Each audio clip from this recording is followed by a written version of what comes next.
Welcome to The Explainer. Today, we're going to break down a masterclass in strategic communication.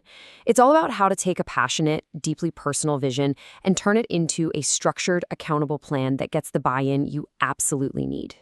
Okay, let's dive right in. You see, at the heart of almost any big creative project or entrepreneurial journey, you've got this classic tug-of-war, this fundamental conflict between a huge, world-changing vision and the very real, immediate need for stability. So on one hand, you've got the language of the mission itself, right? Words like prophecy, covenant fire, ancestral codes. It's powerful stuff, deeply meaningful to the person saying it. But to a practical-minded guardian, someone responsible for keeping the lights on, that same vision can translate into a very different and frankly scary reality: instability, financial risk, and what looks like a total lack of structure. And this classic dynamic is right at the center of our case study today. We've got Derrick Kellum Jr., he's our visionary, and he's driven by this incredibly deep spiritual and cultural quest. And on the other side, we have his aunt, Miss Dawanna Kellum, the pragmatist. Her main concern? Household stability and managing risk, a mindset she's perfected over years as a risk assessor for the Department of Homeland Security. So why does this huge gap in understanding even exist? It almost always boils down to one simple but fundamental barrier. The two sides are speaking completely different languages. It's like one is speaking poetry and the other is speaking legal code. Now, the visionary's language, it's not just fluff. It's authentic. It's potent. Derrick's work with his company, Soulsight Media, is all about his ancestry. He doesn't see himself as just a content creator. He's a chronicler of flame, and his job is to archive and broadcast his family's story. And this language isn't just pulled out of thin air.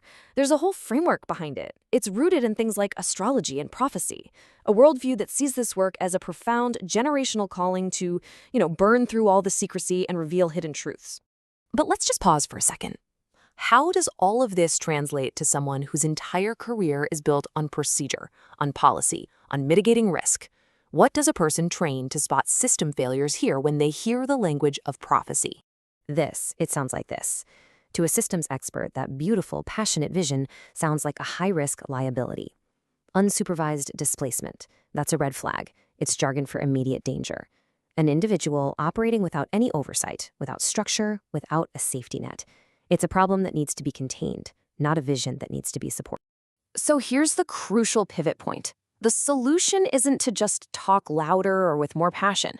No, the solution is to translate the vision. It's about a strategic reframe, one that shifts the entire mission from being seen as a threat into a plan that people can actually get behind. So instead of this big, open-ended dream, the mission becomes a controlled intervention. Now that is language a risk manager can understand and support. It implies structure, it implies time limits, oversight, and measurable milestones. It screams safety and accountability. And this analogy just absolutely nails the core idea. You're not trying to stop the flow of creative energy. That's the water. Of course not. You are simply building the levee, the plan, to safely contain all that energy and channel it productively, making sure it doesn't flood the whole house. Okay, so that's the big idea. But how does this strategic reframe actually become real? How do you translate it into tangible, accountable proof that builds trust? In other words, how do you actually build the levee? You build it with a plan just like this. This isn't a dream, it's an operational roadmap. It transforms a vague vision into a professional project with concrete deadlines and deliverables. It shows you've thought this through. It proves that Soulsight isn't just an idea. It's a full-on operation with a Q1, Q2, Q3, and a Q4. And the plan goes even deeper.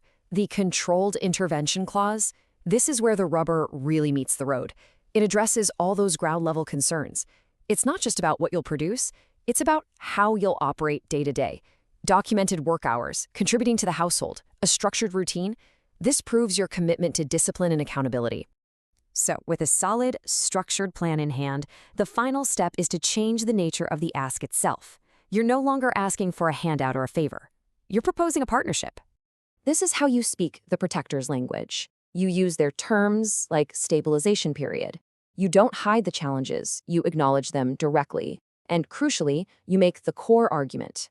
Supervised instability, that is, working on this project from a stable home base, is way, way safer than the alternative. You honor their expertise, and you position them as a vital ally, the guardrail for the entire project. So, the final appeal is completely reframed. It is not a request for charity. It's not asking for blind faith in a dream.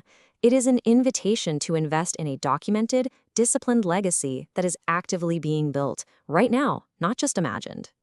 So, what's the big takeaway here? It's that successful buy-in so often comes down to successful translation. It's not about changing your vision, but it is about changing the language you use to describe it. So the question for you becomes, for whatever it is you're building, whose language do you need to learn to make your legacy a reality?